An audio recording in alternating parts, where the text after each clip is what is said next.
예, 하나님 말씀 시편 46편 1절에서 7절 말씀 두 군데를 보려고 합니다. 시편 46편 1절에서 7절 같이 한 목소리 읽습니다. 시작. 하나님은 우리의 피난처시요 힘이시니 환난 중에 만날 큰 도움이시라. 그러므로 땅이 변하든지 산이 흔들려 바다 가운데 빠지든지 바닷물이 솟아나고 뛰놀든지 그것이 넘침으로 산이 흔들릴지라도 우리는 두려워하지 아니하리로다.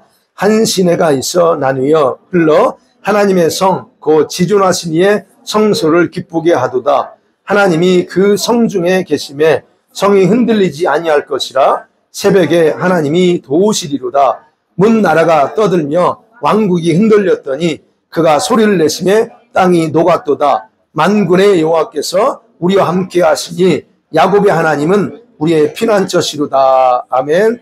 다니엘서 12장입니다. 1절과 그 다음에 10절 두 절 말씀만 보겠습니다. 구약성경 에스겔 다음에 다니엘이죠. 12장 1절 봅니다. 시작. 그때에 내 민족을 호위하는 큰 군주 미가엘이 일어날 것이요 또 환난이 있으리니 이는 개국 이래로 그때까지 없던 환난일 것이며 그때에 내 백성 중에 책에 기록된 모든 자가 구원을 받을 것이라. 10절이요. 시작. 많은 사람이 연단을 받아 스스로 정결하게 하며 희게 할 것이나 악한 사람은 악을 행하리니 악한 자는 아무것도 깨닫지 못하되 오직 지혜 있는 자는 깨달으리라. 아멘. 오늘 이 말씀을 가지고 왜 하나님은 준비하지 못한 성도들을 대환란에 남겨뒀는가에 대해서 한번 말씀을 나누려고 합니다. 자, 원래 이거 안 하는데요. 오늘 이거 합니다. 자, 여러분 대환란의 시기가 점점 우리 앞에 다가오고 있습니다. 네, 점점 다가오고 있는데 이 사실을 모르고 그냥 신앙생활하는 분이 참 많습니다. 자, 그러면 대환란에 남는다고 하는 것을 여러분 원래 하나님은 그렇게 계획하셨을까? 여러분 우리 모두가 대환란에 우리 성도들이 대환란에 남아서 죽도록 고생하게 하는 것이 하나님의 의도하신 목적이었을까 하는 겁니다. 전혀 그렇지 않다는 걸 먼저 여러분이 생각하고 들으세요. 하나님은 자기 백성이 대환란에 남는 것을 의도하고 그러진 않았다는 거. 이거를 전제하여 여러분 말씀 들으셔야 됩니다. 이 말씀은 무슨 말씀이면 왜 하나님은 모든 성도들을 휴거시키지 않는가라고 하는 질문이에요. 가능하면 다 휴거돼야 되는데 휴거가 안 돼. 그 질문입니다. 왜 휴거가 안 될까요? 휴거 기준이 미달되니까 못하는 겁니다. 기준이 있다는 거예요. 예, 우리가 교회만 다니면 달랑 왔다 갔다 하면 다 휴거되는 줄 아는데 그렇지 않다는 거예요. 그렇기 때문에 휴거되지 못한 자들은 남는 거예요. 그러면 우리가 생각했지 우리 마음 같으면 주님 다 데려가면 얼마나 좋아요. 근데 주님 그렇게 안 하셔요. 그럼 왜 그러실까 하는 겁니다. 그게 바로 오늘 제목이에요. 왜 주님이 다 안 데려가고 저렇게 남겨놨는가 하는 겁니다. 여러분 우리가 먼저 여러분이 설교를 많이 유튜브를 통해서 많이 들으신 분들 같은 경우는 그럴 수도 있어요. 교회는 대환란촌에 다 휴거된다라고 그런 가르치는 목사님들이 의외로 많기 때문에 여러분들이 많이 그런 설교를 들었다면 여러분이 오늘 들으면서 잘 좀 정리 좀 하세요. 그분들이 주장하는 게 있어요. 대환란의 교회가 남창호 다 휴거돼야 된다라고 주장하는 게 있는데 여러 가지 이유가 있는데 제가 그중에 5가지만 여러분에게 말씀드릴게요. 여러분 그중에 첫 번째가 뭔 줄 알아요? 그들이 주장하는 것은 성경에서 교회와 이스라엘은 별개 두 그룹이라고 그럽니다. 무슨 말이냐면 여러분 환란에 해당되는 내용들은 첫 번째 성경의 독자가 누구예요? 이스라엘 백성이죠. 저와 여러분이 아닙니다. 첫 번째 독자는 이스라엘이고 신약 때 보면 이방이 그때 당시 교회에 있어요. 그리고 교회는 제외된다고 그래요. 그들이 주장이 그래요. 그래서 환란 전에 교회는 휴거되지만 누구만 남아? 첫 번째 독자인 이스라엘은 대환란에 남아서 죽도록 고생한다 그래요. 그들이 주장하는 첫 번째입니다. 두 번째, 대환란은 하나님의 진노입니다. 하나님의 심판이요 형벌이에요. 또는 시험의 때라고 기록되어 있고요. 그 다음에 멸망이다. 또는 대환란이 얼마나 비참하고 참혹하냐면 아무것도 안 보는 깜깜한 때다라고 그렇게 성경에 표현합니다. 그게 대환란이에요. 그러면 이렇게 깜깜하고 심판이고 무서운 형벌일 때 주님께서는 이 교회를 위해서 십자가에서 이미 하나님은 심판을 받으셨어요. 예수님을 통해서 우리를 향해서는 다 주님이 진노를 쏟으셨고 예수님의 몸에다 모든 질병, 모든 다 재앙을 다 쏟았어. 그래서 이미 예수님이 그 모든 걸 담당하셨기 때문에 그래서 교회들은, 성도들은 그런 진노와 심판을 면제받는다라고 가르치는 거예요. 좋아요. 얼마나 좋습니까? 그 다음에 세 번째, 그게 이제 계시록 3장 10절에 근거해서 얘기합니다. 그 다음에 세 번째, 교회는 휴거되었다가 주님과 함께 다시 와야 하기 때문에 환난 전에 휴거된다 그래요. 주님이 재림할 때 혼자 하지 않고 교회를 데리고 온대요. 네. 그 다음에 네 번째, 이 휴거와 재림은 동시에 일어나는 사건이 아니에요. 그들이 주장합니다. 휴거와 재림과 휴거는 동시 사건이 아니고 휴거는 재림보다 먼저 일어나요.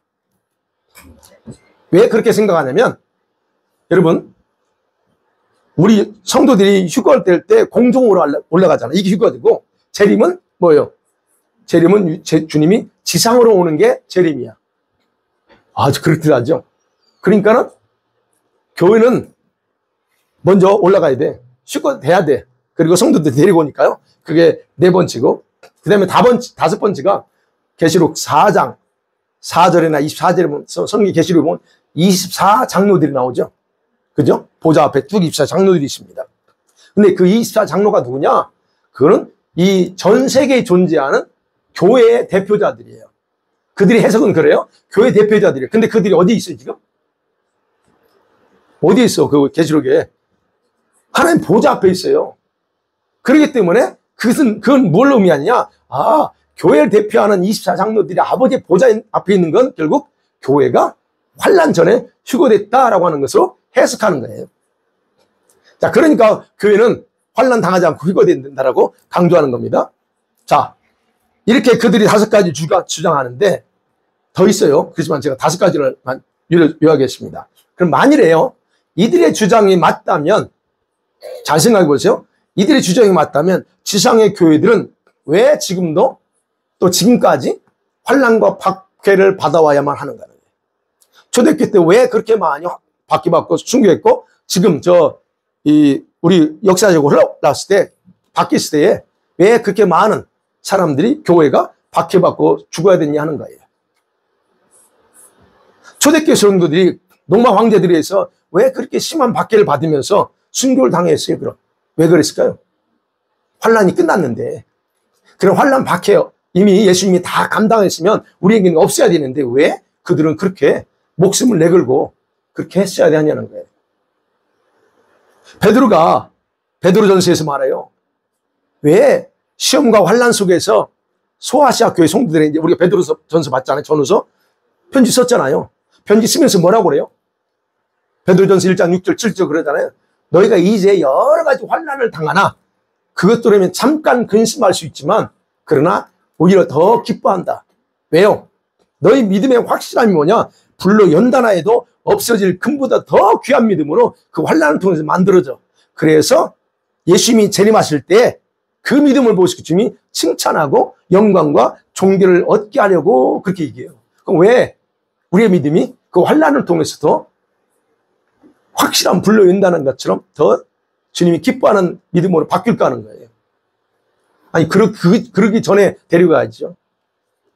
자, 그런 부분에서 여러분과 제가 그들이 말하는 것처럼 환난 전에 절대 휴거 일어나지 않는다는 거예요. 여러분, 그런 부분에서 환난, 좋지 않는 단어이긴 하지만 여러분, 환난은 아무도 좋아하지 않죠. 저도 좋아하지는 않습니다. 자, 그럼에도 불구하고 성경에는 그렇게 준비하지 못한 자들은 환난에 남는다라고 주님은 그렇게 말합니다. 그리고 그들을 환난에 남도록 허용할 수밖에 없다. 휴거시키지 못하는 다는 거예요. 그러면 하나님께서 자기 자녀를 사랑하지 않아서 그런가? 그럴까요? 아니면 하나님이 그렇게 자기 자녀를 사랑하니까 그는 들어가지 않도록 막아줘야 되는데 왜 주님이 그냥 그렇게 그러나요? 거죠. 여러분 다 자녀를 키워보고, 이제 우리 자녀를 가진 분들은 자녀를 키워보죠. 이미 큰 자녀들을 둘 때, 여러분이 자녀를 키울 때 어떤 마음으로 키우십니까? 여러분 자녀들을 그냥 아무것도 할 수 없는 약골로 만들고 싶으세요? 아니면 그냥 뭔가 좀 이렇게 강인하고 정신도 몸도 다 그런 마음을 가지고 아마 자녀를 양육하실 겁니다. 동일한 거예요. 하나님은 성도들이 환난을 싫어한다는 거 아십니다. 그렇지만 사랑하기 때문에 하나님은 우리가 원하는 대로 하지 않고 그분께서 원하시는 대로 성도들을 다루세요. 맞죠? 올해도 여러분이 원하지 않는 일들을 주님은 이렇게 여러분한테 요구하면서 여러분을 다뤄가실 수 있습니다. 나는 원하지 않지만 아버지께서, 그렇기 때문에 아버지가 원하는 대로 하는 거지 내가 원하는 대로 하지 않아요. 그죠? 그러면 환난 가운데 남도록 허용하는 것은 비록 그들이, 즉 우리 성도들이 하나님 말씀을 소홀히 했잖아요. 준비하라, 깨어있으라 했잖아요. 근데 소홀히 했어. 그래서 준비하지 못했어. 그래서 주고되지 못했어. 그렇음에도 불구하고 그 환난에서 남아있는 자들 금보다 더 귀한 믿음으로 무장하기 위해서 주님이 허용하신다는 거예요. 물론 여러분이 대환난 때 수많은 성도들이 순교당할 겁니다. 여러분 계시록 7장에 기록되어 있어요. 술을 해할 수 없는 사람이 어디서 나와요? 환난에서 나왔어. 그들이 순교자, 수많은 사람들이 순교합니다. 여러분이 여기서 순교될지 아닐지, 휴거되지 못해서 여기서 순교할지, 순교의 영광을 얻을지 아무도 몰라요, 우리는. 가능하면 신부가 돼서 휴거되는 게 당연하지만, 그렇지 못하다면 여러분은 남게 될 거고, 남아서 여기에서 순교당할지 아니면, 그렇지 아무도 모른다는 얘기예요. 그러나 성경의 계시록을 보면 어쨌든 그 환난 때 많은 사람들이 순교당한다라고 기록되어 있다는 거예요. 그러면 순교당하지 못한 사람이요. 지금 이제 우리가 보는 거, 순교당하지 못한 사람들은 불길을 통과하는 것 같은 고통스러운 그 시즌을 지나갑니다. 그리고 거기서 연단받아야 돼요. 그리고 그 믿음이 금과 같이 더 귀하게 만들어져야 됩니다. 그 믿음을 가질 때 우리 주님께서 세상을 심판하러 강림하실 때, 어제 봤던, 수요일날 봤던 주님 뭐예요? 그때 강림하세요. 강림하실 때 뭐하러 강림하세요? 세상을 심판하러 오시지만 심판 전에 먼저 남아있던 성도들 알곡을 추수하러 오셔요. 그때 여러분이 그때 그분 맞이해야 돼요. 그런 영광을 얻을 수 있다는 거예요. 자, 그러니까 이것이 바로 이 환난 속에 남아있을 때 남겨진 자들에게 마지막에 기회라는 거예요. 그런 부분이에요. 그러니까 환난 속에 남겨짐으로 자신들의 어리석음을 깨닫는 거예요. 그때 내가 왜 그렇게 목사님 그렇게 준비하라고 했는데 내 맘대로 하다가 하지 못하고 해서 이렇게 했을까? 그때 뼈저리게 깨닫고 자신을 정화시키면서 고통스럽죠? 3년 6개월 동안 고통스러운 그 시간을 지나면서 마지막 추수 때에 건짐받는 거예요. 네. 여러분 누가복음 그 18장 8절에 여러분 과부하고 그 불의한 재판장에 대한 얘기 나오잖아요. 그 비유에 예수님이 마지막 8절에서 하신 말씀이 있어요. 내가 올 때에 세상에서 이런 믿음을 가진 자를 보겠느냐 그래요. 믿음. 이런 믿음 가진 자 보겠느냐. 그럼 어떤 믿음일까요? 거기서 말한 예수님이 말한 어떤 믿음이요? 과부가 보였던 믿음이에요. 여러분 재판장이 어떤 사람이에요? 하나님도 무시했던 사람이고 그 과부 말, 하나님을 무시했던 사람이 과부의 말 듣겠어요? 무시했죠. 그런데 문제는 그 과부가 어떻게 반응했냐는 거예요. 그렇게 무시당함에도 불구하고 그 여인의 믿음은 재판장이 무시하는 가운데 오히려 더 연단받았다 그래요. 즉 무시하는데 무시하면 무시할수록 그래 오히려 더 강해지고 무너지는 게 아니었다. 그게 바로 여인이 가졌던 믿음이에요. 그래서 예수님이 거기서 하시는 말씀이 더 강해져 버렸다는 거예요. 그러니까 나를 무시하는 그 모습 보고 그냥 돌아서 버리는 게 아니고 그 무시당함이 더 믿음을 포기하는 게 아니고 오히려 믿음을 더 강하게 만들어서 자신의 가치를 더 높게 만드는 거예요. 그래서 하나님도 무시했던 재판장이 아이고 알았어 들어줄게 이렇게 만들어버린 거예요. 이게 바로 그 여인의 믿음의 진가예요. 가치예요. 바로 예수님께서 하신 말씀이에요. 이런 믿음을 찾아볼 수 있느냐 하는 거예요. 마지막 때에 그래요. 지금 내가 올 때에 그래. 지금 예수님 재림 때죠. 올 때 이런 믿음 가진 자 과연 얼마나 있을까? 그러니까 여러분 환난을 통해서요 금처럼 연단받은 믿음, 주님 왜 이런 믿음 찾아요? 이 믿음 찾으신다니까요. 그냥 제가 늘 강조하냐, 지금 우리 신앙은 과거의 생활 습관 버려야 된다니까요. 그냥 왔다 갔다 하고 뭐 좀 교회에서 봉사하고 이런 식으로 하지 말라고. 이제 우리는 여러분은 안 하시니까 제가 강조하는 거야. 노골적으로 표현하고 싶은데 제가 얼마나 참고 있는지 알아요? 그런 식으로 신앙생활을 하셔야 안 돼요. 그 얘기하는 거예요. 데살로니가서 1장 4절 5절에서 데살로니가 교회 성도들이 박해 속에 있습니다. 그 데살로니가서 그래요. 박해 속에 성도들이 환난통에 당하고 있어요. 물론 그때 당시 소아시아죠. 그죠? 터키 이쪽 지금의 터키죠. 터키나 로마, 이탈리아 그쪽은 얼마나 박해가 심했는지 모릅니다. 근데 그런 박해 속에서도 믿음을 지키고 있어. 그래서 바울 서신이 거의 다 그런 내용이에요. 그런데 그런 가운데 있지만 동시에 하나님의 구원을 기대하고 인내하면서 자기 믿음을 지키고가는 그런 모범적인 그런 교회들이 있었어요. 그게 그 중에 하나가 데살로니가 교회예요. 이 바울이 바울이 하나님께서 바울을 통해서 이 하나님의 보호하심이 있다. 그런데 우리가 생각해야 돼요. 아니 하나님이 특별히 보호하고 있으면 왜 그런 동족들에 의해서 또는 이 다른 유대인들에 의해서 환난을 당해야 되냐는 거예요. 우리가 그런 부분에서 우리의 삶은 주님이 오실 때까지 앞으로 주님이 재림하시기, 그러니까 이 대환란 들어가기 전에도 우리는 어려움을 겪어요. 그 시즌으로 들어가고 있다고 했잖아요. 그러니까 우리에게는 주님이 오셔야만 끝나요, 이건. 근데 이것이 우리에게 면제된다는 생각해서는 절대 안 된다는 얘기예요. 그러면 믿음으로 환난을 이겨내. 지금 데살로니가 교회는 그래. 믿음으로 환난을 이겨내. 근데 여전히 마음에 의문점이 있어. 뭐가 있어요? 왜 우리는 이런 그렇게 많은 박해와 환난을 당해야 되지? 이게 의문이 있는 거예요. 데살로니가 교회 성도들이 그랬던 거예요. 우리들도 그죠? 똑같은 질문. 왜 하나님은 힘들게 믿음 지켜왔는데 거기서 또 이렇게 우리의 환난을 허용할까? 하라고 하는 것 동일한 질문입니다. 그래서 바울이 그 교회에 여러분 그들이 가지고 있는 그 질문에 대한 답을 이렇게 얘기해요. 하나님의 공의와 공의로운 심판을 선포하면서 그 질문에 대해서 답변해요. 두 가지로 답변합니다. 그 중에 하나는 뭐냐면 하나님의 나라에 합당한 자로 여김을 받기 위해서 고난받아야 돼 라고 말해요. 좀 희한하죠? 하나님의 나라는 우리에게 값없이 줬어요. 근데 거기에서 살기 합당한 자가 되려면 고난을 통과해야 된대요. 좀 그렇죠? 구원은 선물이라면서. 근데 구원은 선물이에요. 근데 그 나라에서 가서 살려면 합당한 그런 자격을 갖춰야 돼요. 근데 그걸 어떻게?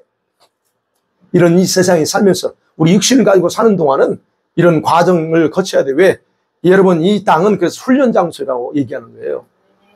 어디에서 살 걸? 천국에서 하나님 나라에 살기 위해서 이 땅에서 훈련하고 하는 거예요. 근데 여기서 훈련 않고 아니까 어디 가서 훈련하는 거예요? 예. 그러니까 우리가 지금 빡세게 훈련하고 있잖아요. 기도 훈련, 영성 훈련, 말씀 훈련, 예배 훈련, 모든 전도, 별의별 걸 다 합니다. 그러니까 바울이 얘기하는 거예요. 우리가 하나님 나라가 살려면 합당한 자가 되어서는 그 환난 받아야 돼. 근데 그 환난이 우리가 나쁘게만 생각하지만 그 환난을 통해서 우리를 만들어가잖아요. 우리의 성품, 인격을 하나 다 만들어가잖아요. 그러니까 그것이 바로 하나님의 공의라는 거예요. 지금 바울이 그게 공의야. 예. 성도들에게 환난을 허용하는 것이 공의래요. 왜 그러냐? 그래야 성도들로 하여금 하나님 나라에 거기에 맞게 거기 하나님 나라에 맞는 성품으로 만들어가기 때문에 그렇다는 얘기예요. 제가 말씀드렸잖아요. 여기서 여러분이 말씀으로 여러분 인격과 성품을 만들지 않으면 거기 가서 그 코스 다 밟아야 된다고. 단순히 천국 가는 걸로 여러분 생각하면 안 돼요. 가는 건 다 가요. 근데 어디에서 사느냐? 어디에서 내가 하느냐? 이건 그 다음에 거기 가서 여러분이 위치도 달라지고 여기서 여러분이 그 충분히 훈련받지 않으면 거기 가서 여러분은 훈련 코스를 다시 받아야 돼요. 천국 가면 그냥 아무것도 없는 줄 알죠? 아니요. 천국 가면 여기서보다 더 빡센 프로그램이 다 있어요. 그래서 여기서 받으라는 얘기예요.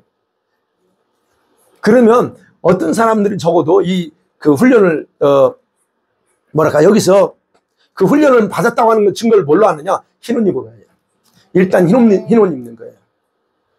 가장 중요한 건 흰옷이에요. 구원을 속옷을 입었으니까 그건 문제 아니고 흰옷 입는 거예요. 그리고 흰옷을 입었으면 다 되는 게 아니고 그 흰옷을 날마다 빨아 더럽히지 않고 사는 거, 그러면 그거는 이미 뭐예요? 우리가 여기서 얼마나 우리 스스로 회개하고 얼마나 우리가 스스로를 만들어 갔냐 이거예요. 그래서 그런 경우는 그 코스 안 가도 돼.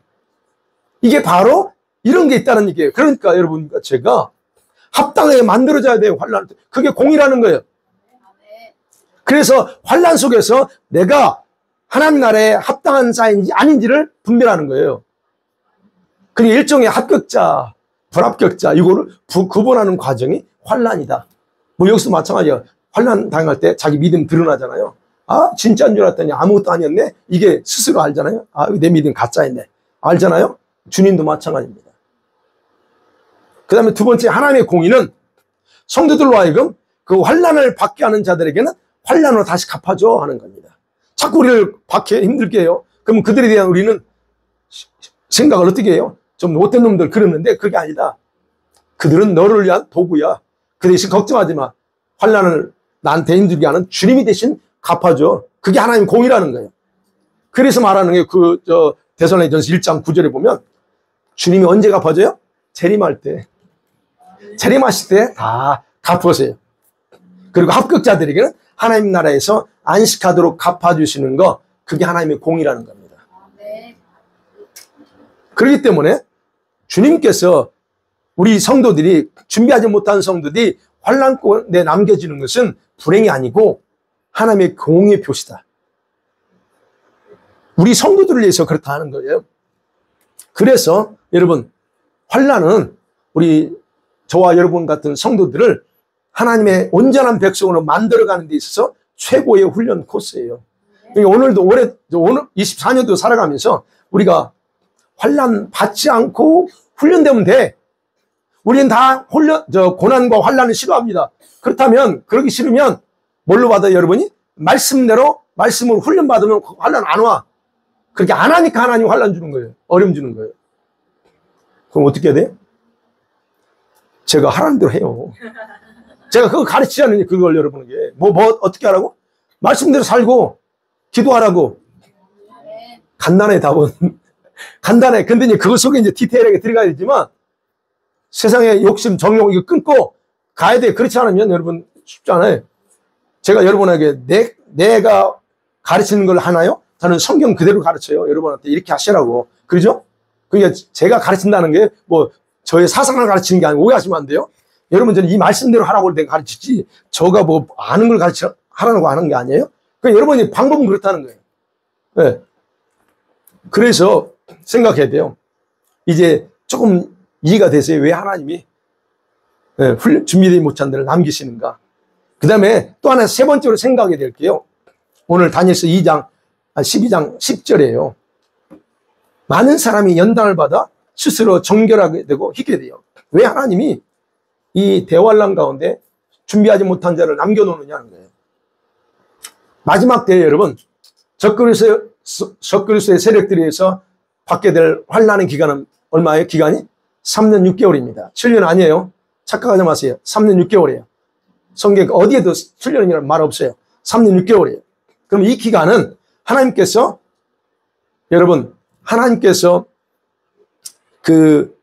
자기 백성들을, 남겨진 백성들을 위해서 정하신 기간이에요. 이 기간. 불변의 시간입니다. 이건 안 바꿔요, 하나님이. 마태복음 보면 그래도 줄였어, 거기서. 자기 선택한 자들에서 줄인 기간이 3년 6개월로 줄였어요. 마태복음 24장 나오잖아요? 줄였다고. 그러면 주님이 이렇게 정했다는 건 분명한 목적이 있다는 거예요. 목적. 그 목적을 아는 게 그렇게 중요하다는 거예요. 그 목적이 뭐냐? 여러분, 목적 알면 준비하죠.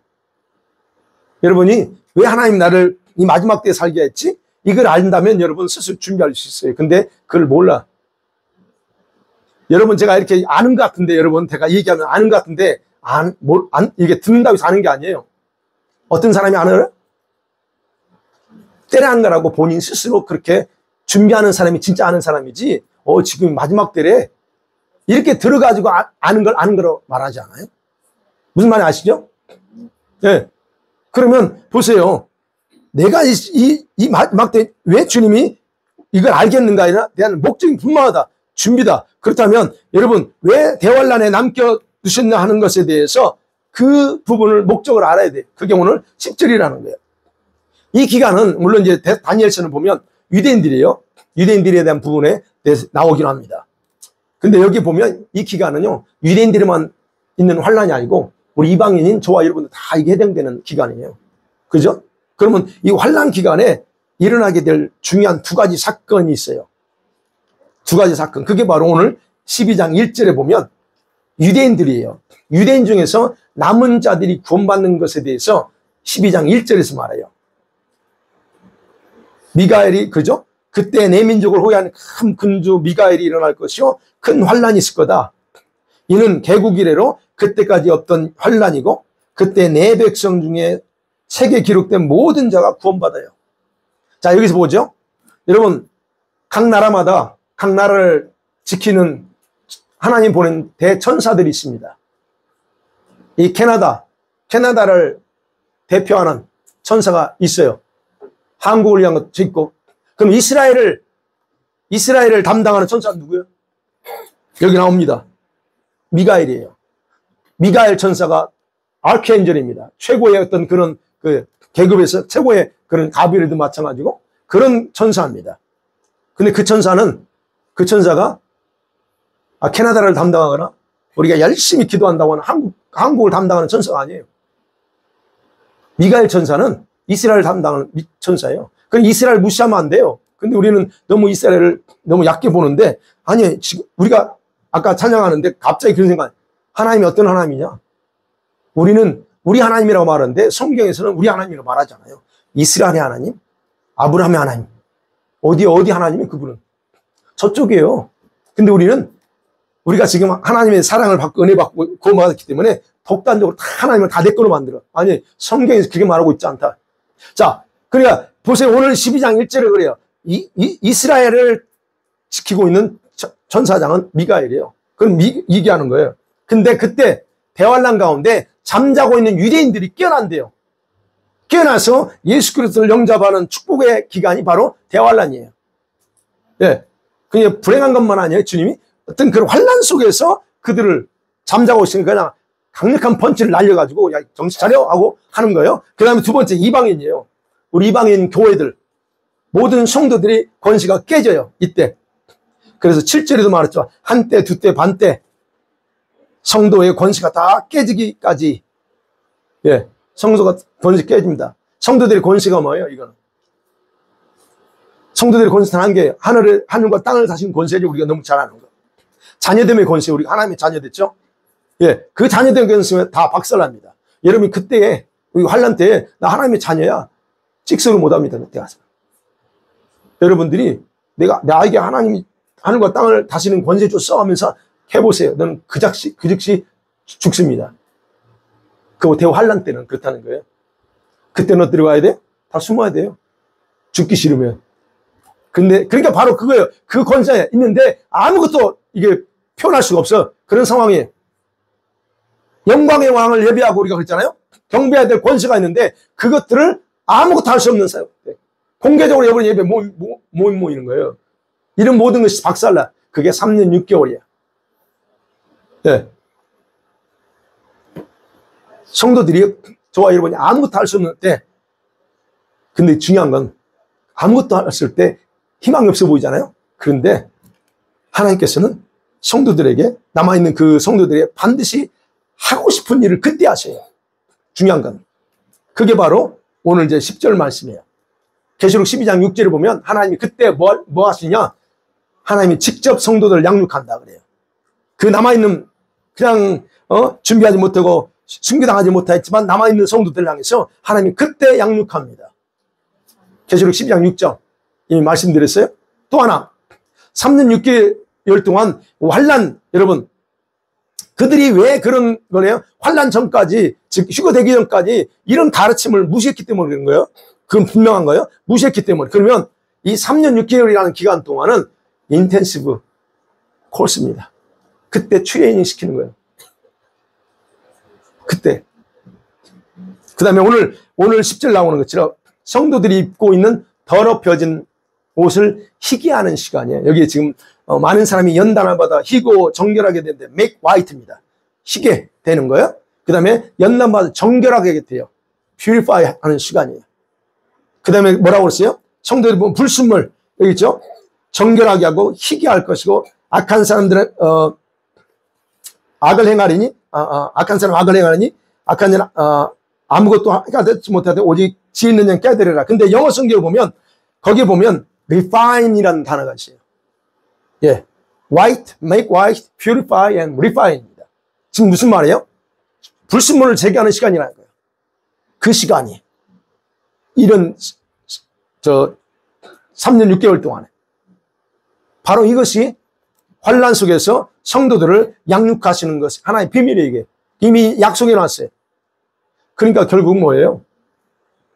이런 환란을 통해서 지금 아무리 얘기해도 못 알아듣는 성도들 있죠? 그런 사람들은 어쩔 수 없어. 순교 못 당하면 여기 가야 돼. 아니면 배도할 거예요. 분명히 배도할 거예요. 그럼 봐야죠. 환란의 영광로 속에 우리가 지나가면서 성도들이 정화된다고 그랬잖아요. 정화된다, refine 된다고 하는 게 뭐가 refine 될까요? 여러분 그 성도들의 속사람 영이 정화되는 거예요. 영. 여러분 생각해봐요. 여러분은 그래도 어떤 분들은 나와서 같이 하나 앞에 간절히 사모하며 기도한 분들은 영이 깨어 있어요. 여러분 오해하면 안 돼요. 의식이 깨어 있는 거하고 영이 깨어 있는 거 깨어 있지만 영이 자는 사람이 있고 조는 사람이 있고 다 달라요. 제가 그래서 오늘 딱 하는데 오늘은 이 영이 눌려 있지 않아. 그래서 제가 감사하죠. 저한테 그 은사가 있으니까 딱 제가 이 점검하면 한순간 점검에 쫙 점검하면 영이 그래도 오늘은 다 오픈했구나. 예, 이제 연초니까 그래요. 연초니까 뭔가 새 마음 같기 때문에 주님 앞에 뭐 해야지 하고 다 영을 풀고 와요. 근데 이제 여러분 영의 영적인 흐름이 있어요. 1월, 2월 달은 영적으로 아주 이렇게 올라갑니다. 2월 달 지나면서 쭉 서서히 내려가요. 근데 본인이 몰라. 쭉 그게 그 리듬이 있어요.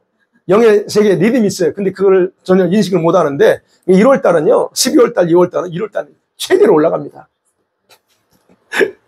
그러니까 지금은 딱 점검하는데 그냥 좋아. 그래서 근데 여러분 속 사람이에요. 여러분이 깨어있는지 아닌지 깨어있다는 건 단순히 예배 나온다고 깨어있는 게 아니고 뭐 한두 번 와서 기도하는 거 가지고 깨어있다고 말하는 게 아니에요. 그걸 어떻게 알아요? 여러분이 스스로 여러분의 영 관리를 어떻게 하고 있느냐 보면 알아요. 영 관리를 어떻게 하고 있어요? 그게 바로 깨어있는 건지 아닌지 알아요. 분별해야 돼요. 어찌됐든 그러니까 이들은 남아있는 분들 어때요? 그분들은 지금까지 살면서 혼의 힘과 욕망에 복종하면서 늘 살아. 그리고 하나님께 불순종했잖아요. 깨어있으라 준비하라고 하는데도 안 했잖아요. 무시했잖아요. 그런 자기 멋대로 살았잖아요. 그래서 남았어. 그러니까 여러분들 그런 분들이 성령을 거스리는 거예요. 우리가 아셔야 돼요. 성령을 거스리지 말라고 그러지만 우리는 성령을 얼마나 수시로 거스르는데요. 그렇게 삶을 살아. 그러면서 어떻게 해요? 육신의 욕망. 그러니까 속사람은 어땠을까 하는 거예요. 그런 사람의 속사람은 어땠을까요? 불순종에 오염되어 있죠, 한마디로. 그 속사람이 거듭났다 이런 차원이 아니에요. 제가 말씀드린 게 아니에요. 거듭났어요. 거듭났는데 그 상태는 오염되어 있다는 거예요. 불순종으로. 뭘로? 불순종으로. 자기 멋대로 사는 육신의 그걸 통해서 더럽혀졌어요. 그럼 이 환란 기간을 지나면서 그런 혼의 욕구, 혼적인 강한 어떤 힘을 주게 하죠. 안 그래요? 안 그러면 그거 어떻게 하려고? 그래야 영을 정화시켜요. 하나님만을 철저하게 신뢰하게 경외하게 만들어야 돼요. 그분들이 지금 하나님을 경외함이 있고 두려움이 있었다면 그때는 못 살지. 여러분 그렇잖아요? 여러분 하나님을 두려워한다면 어떻게 그렇게 할 수 있어요? 성령께서 계속 이 영적인 깊은 부담, 쉬운 말로 부담 주고 막 충동질하는데 아무것도 안 해. 어떻게 이럴 수 있어요? 하나님을 두려울 줄 모르니까 그래요. 하나님 무서운 줄 모르고. 이거란 말이에요. 그러니까 대활란은 그렇게 그런 사람들이 거룩하게 하는 기간이기 때문에 반드시 이건 과정을 통과해야 되는 거예요. 마태복음 3장 12절에서 예수님에 대해서 세례 요한이 뭐라고 말하는 예수님을 뭐라고 설명한 줄 아세요? 그가 오면 손에 키를 들고 자기 타작마다를 다 정하게 해서 알곡은 모아서 어떻게 해요? 곡간에 들이고 쭉증이는 어디에 있는데요? 꺼지지 않는 불에 태워버린대요.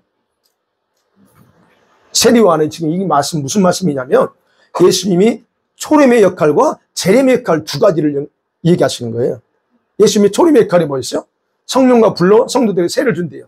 그렇죠? 오순절날 줬죠. 그래서 복음이 하나님 나라가 이 열방에 다 확장되도록 그렇게 하셨어요. 그래서 오순절날 성취됐고 결과 지금 이제 복음이 거의 온 땅에 다 전파됐어요.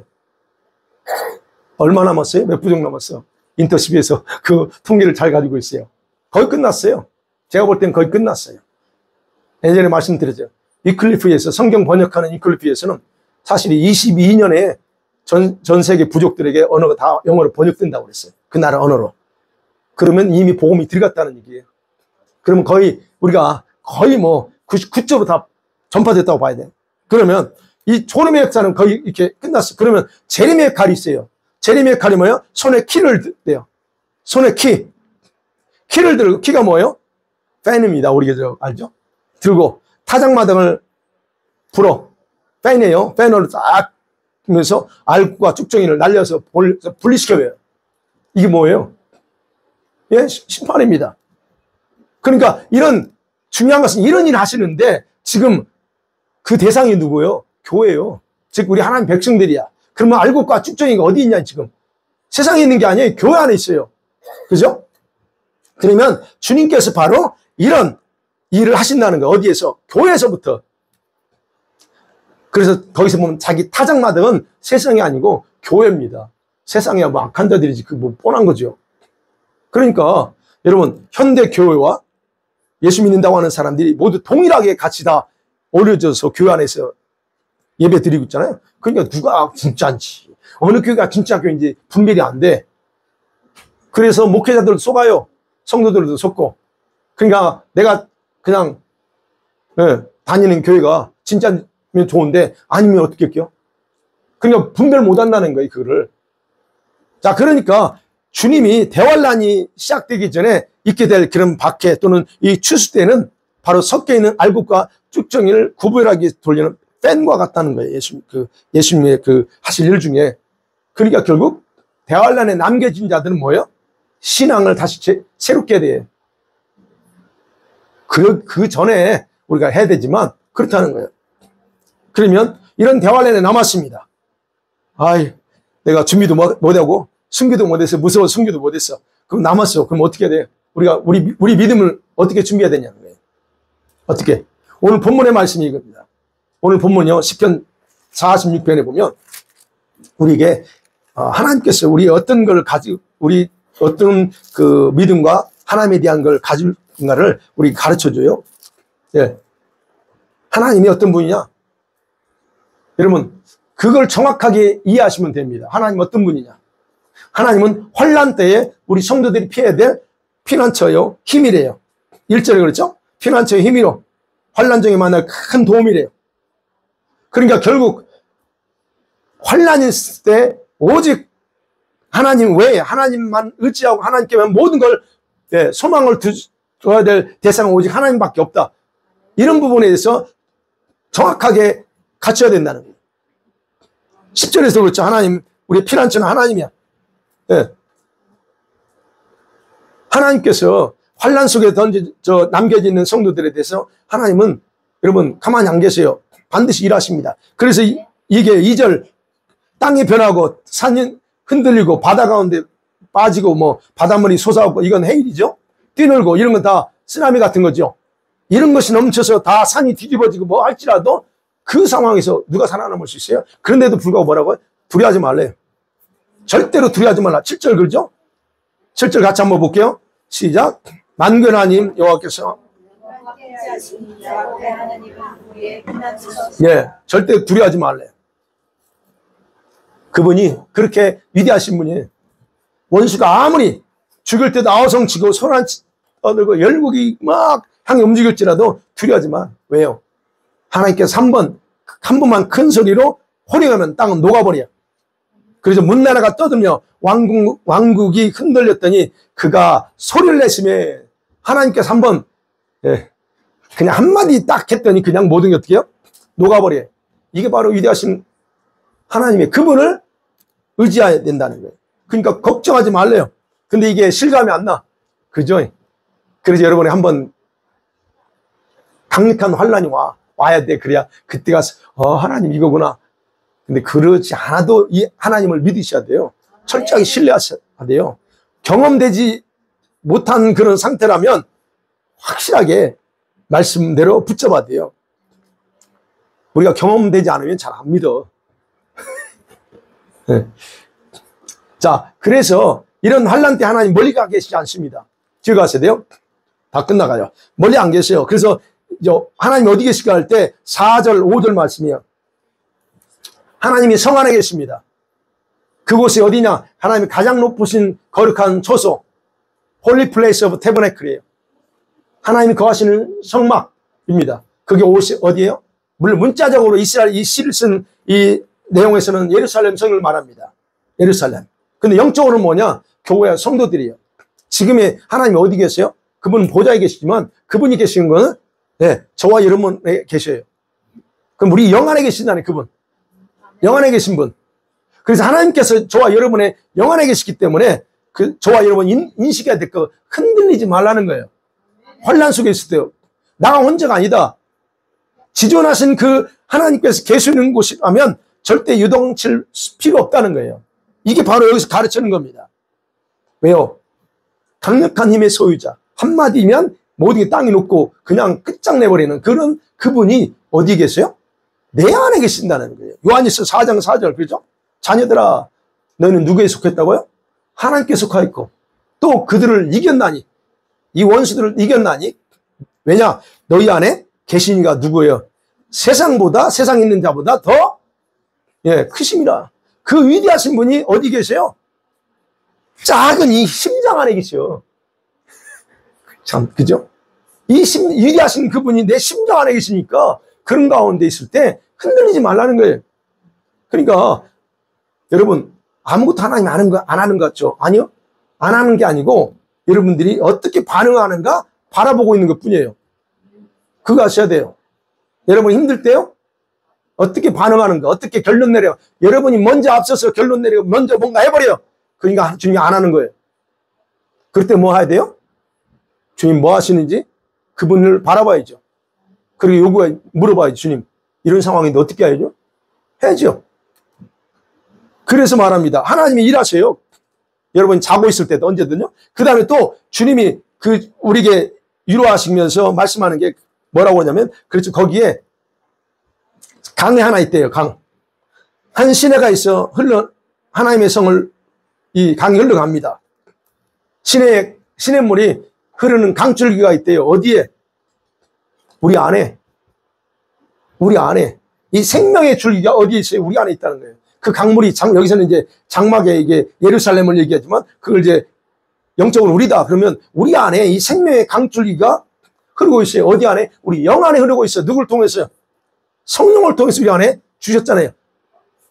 여러분 제가 가르친 거 기억나죠? 생명의 갈줄기 여러분 안에 있다. 요한복음 7장 38절 39절 나를 믿는 자는 성경 이름같이 그 배 어디에요? 누구 배? 내 배 속에 배꼽 밑에 내 배가 뭐가 있어요? 생수의 강들이 있다. 그게 성령을 통해서 주신 강이에요. 그래서 능력이 어디로 가요? 제가 여러분의 임파르테이션 할 때 능력이 어디 들어가냐? 이 배꼽 밑에 여기 강, 샘물 속에 들어가야 돼요. 이런 얘기하면 또 그러는데, 여기 들어가야 돼요. 이 능력이. 근데 대부분 다 여기만 있어. 입에만 있고. 능력은요, 머리에 있는 게 아니고 입에 있는 게 아니에요. 여기에 있는 거야 돼요. 바로 그 생수의 강이 흘러가 어디로부터? 영 안에서부터. 지금 이제 여기 표현대로 본다면 그래요. 그래서 저와 여러분이, 여러분, 성령께서 우리 영 안에 계시기 때문에 환난 날에 그분이 어떻게 도와주신다는 거예요. 그래서 제가 늘 강조하는 게 뭡니까? 여러분이 그분의 음성을 들어야 된다. 우린 그 음성 안 듣고 내 생각대로 하니까 문제라는 말이죠. 제가 이거를 알기 때문에 그레이스한테도 그러고 쌤한테도, 야, 훈련 받으면서 다른 거 하려고 하지 마. 성령께서 주님이 너한테 뭐라고 말씀하니 그 음성 들어. 그것만 훈련을 하고 오라. 그래요. 여러분, 그게 가장 필요해요. 안 그러면 내 생각대로 하거든. 내 생각 가지고 하나님이 이렇게 했대요. 아이고, 거짓말하네. 그러니까 이제 그런 부분요. 자, 결론입니다. 여러분, 하나님께서 이 대환란에 놓는 이유를 말씀드렸죠. 그러니까 방치한 게 아니고요. 방치하는 게 아니고 주님이 그들을 사랑하기 때문에 거기서 더 준비시키려고 하는 거예요. 예. 그래서 남겨진 그들을 다 어떻게 해요? 나중에 뭐라고 그랬어요? 계시록에 보면 결혼식에 초청객들로 데려가시려고. 그러니까 근데 그렇지만 하나님은 어떤 분이냐를 정확하게 아셔야 돼요. 그분은 절대로 연약해서 우리를 못 도와주실 분이 아니다. 완전한 피난처요. 그리고 강력한 힘이 되신 그분에 대한 하나님을 신뢰하는 그 믿음이 우리에게는 절대적으로 필요하다는 거예요. 그래서 겁먹지 마라. 어떤 상황이든 한마디면, 주님이 한마디면 다 모든 게 끝장난다. 그래서 그런 상황이 될 때 우리가 기억해야 될 건 오직 하나님 왜 찾지 마. 다른 거 찾을 거 없다는 거예요. 그래서 여러분과 제가, 여러분, 대환란이 무시무시한 세상이에요. 점점 다가오는 세상. 성경에 기록되어 있어. 수십억의 인구가 이 재앙과 형벌로 죽임당한다고 기록되어 있어요. 계시록에는. 그러면 여기에는 휴거되지 못할 자들도 있을 수 있어요. 여기 우리 같이. 그래서는 안 되지만 그럴 수 있다. 그러나 그렇다면 그게 남겨지는 건 하나님의 뜻이 아니에요. 만일에 남겨진다. 그러면 여러분이 주님의 경고를 등한시했다는 거예요. 그거밖에 없어요. 결론이 그거예요. 자, 그럼에도 하나님은 저와 여러분 한 번 더 기회를 주는 거예요. 여기서. 예. 그렇기 때문에 여러분, 우리가 어떻게 하는 게 그럼 가장 중요한 자세요?